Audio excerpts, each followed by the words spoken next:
Well, hey there folks, so I've been working on this pedalboard build and I've gotten to the point where I'm pretty happy with the pedal selection I've chosen, the way I've laid them out, routed all the wiring and cables, so I figured I'd go over it. So without further ado, let's get into it. First up in the signal chain is this compressor pedal. It's a Pogo Lab compressor, which was like a $25 pedal I found on Amazon. I'm not super picky when it comes to compression.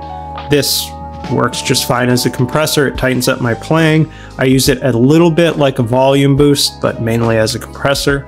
Compression is something I use probably about as much as I don't use compression. I like the ability to play dynamically without a compressor, but it can be nice to tighten up your playing. So without it on,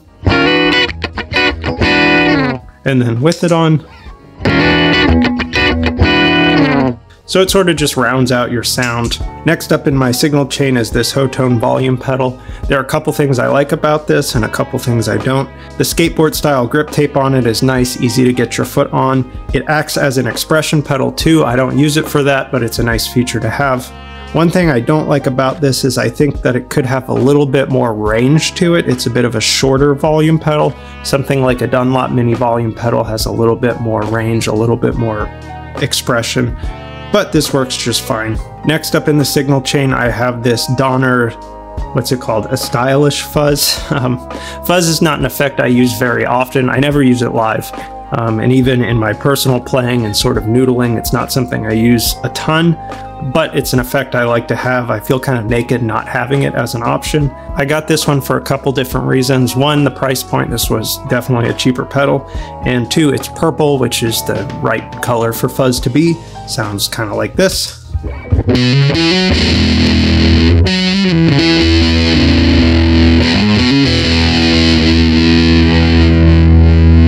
And then you can do some more mild playing like this.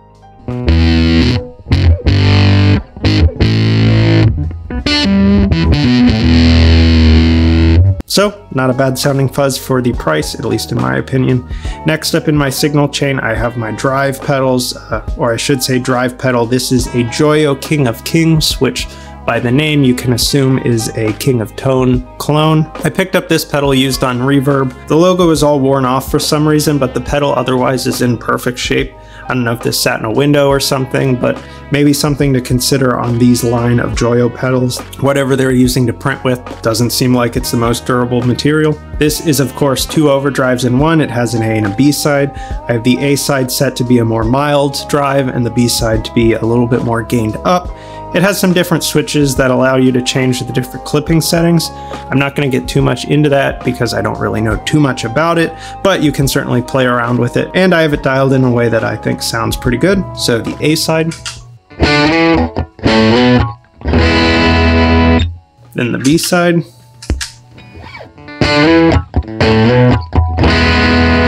and then of course you can run them together. This is nice because you get, sort of 3 gain stages in one, so nice pedal to check out. I'll leave the lower end drive on for the rest of this demo because who cares about my clean tone anyways. Next up in my signal chain, I have this Joyo Vision. This is a dual modulation pedal and it'll look pretty similar to the Joyo King of Kings.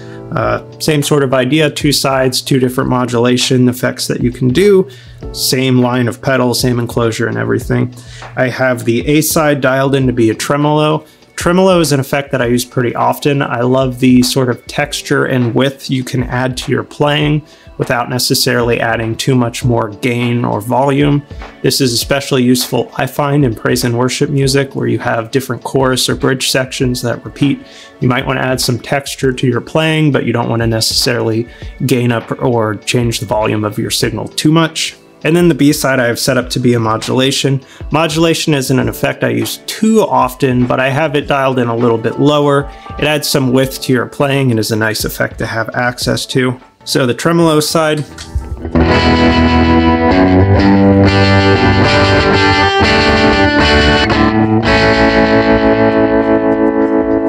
And then the modulation side.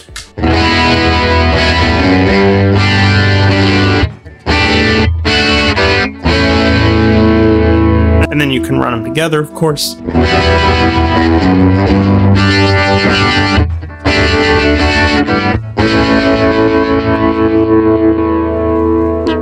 Alright, so next up I have this Levitate. This is a reverb and delay pedal. I have this set up to be more of an always-on style reverb and delay, which is to say more of a mild reverb and delay setting. So the reverb,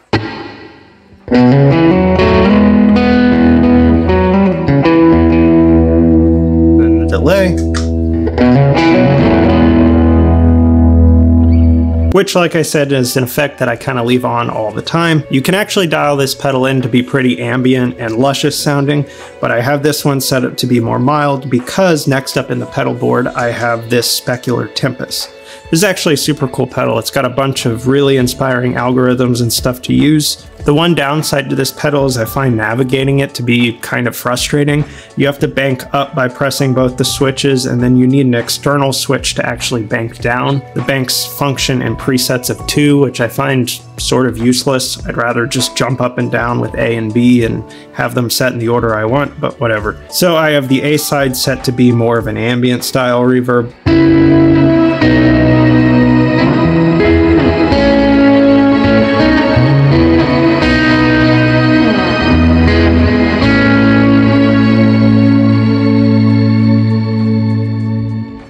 I have this preset called Shimmer because, well, it's using Shimmer Reverb, but this is actually built on their preset called Spatium, which is a really great sounding reverb in my opinion.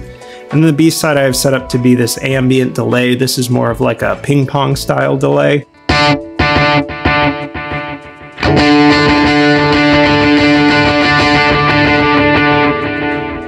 Which is a cool sound and something I like to have access to.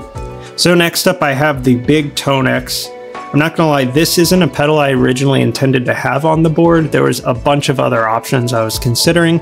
I'll probably make a separate video about that just because there are a ton of great options out there, and it's kind of unique how I settled on this. I ended up getting it used for a pretty good price, which is why I got this one. And I do like the flexibility you get. There are some downsides to it. I find the interface, both with the pedal and the software, to be just kind of awful and frustrating compared to some other things, but it does sound pretty good. So anyways, I have this set up to store a bunch of different amps that I commonly use. For me, the A preset in a bank is always the amp without a noise gate. The B preset is the same exact settings, just with the noise gate on. And then the C preset in the gate is the same settings with the noise gate, but just the gain turned all the way up on the amp.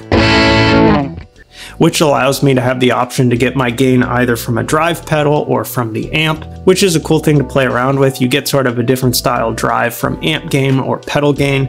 And then I have all my different amps that I like loaded in here. So I have a Bassman, I have something called a Bandmaster, which is another Fender style amp, a Twin, and so on. I even have some acoustic IRs and bass presets in here, so you get some good flexibility with it. And then finally in my signal chain I have this Behringer Ultra DI. This is a pretty affordable DI box. It's not the best, it's not the worst, but it does give me the ability to go balanced out of my board, so if where I'm playing doesn't have a particularly nice DI available, I have that available right here. So yeah, that's my pedal board build. Let me know what you think and if you have any questions or comments.